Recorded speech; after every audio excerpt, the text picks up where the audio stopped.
There we go.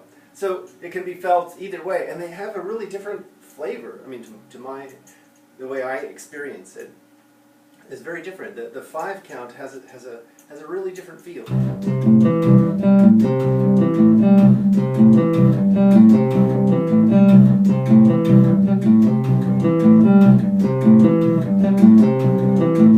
now the 3 count.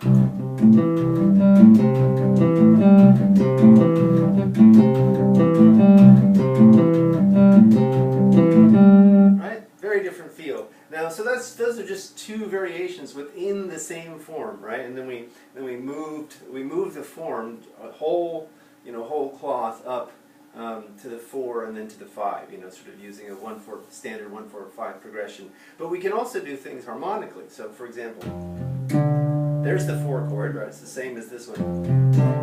I'm playing it here to kind of get it out of the way a little bit. So now let's play the 4 chord over both the 1 and the 4 chord.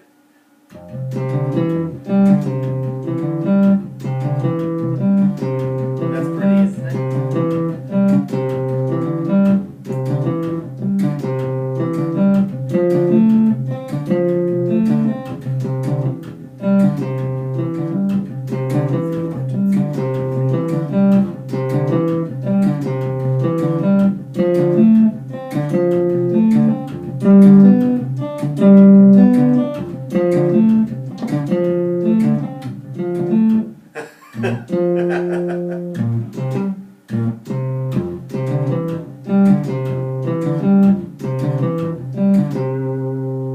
same thing here.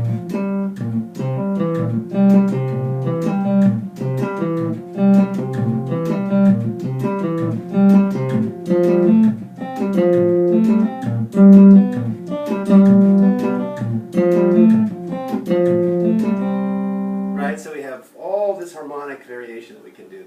The 4 sounds great against the 1 or the 4. It's kind of an interesting flavor against the 5, the 5 chord. But then you can run all the different substitutions as well.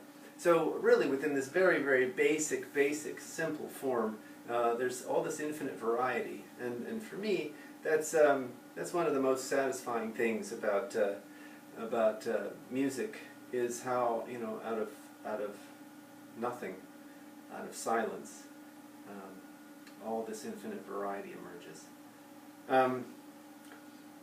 And a big shout out to John Lovis, who had a question about counting, which sort of made me think about all these things, or want to go and feel them, and, you know, play around with them. You have to play with them, I guess. That's what musicians do, right? So let me close out by, you know, observing that we can also alter the chord. Don't have to play the triad. You know, we can alter the chord and get all kinds of fun, different sounds.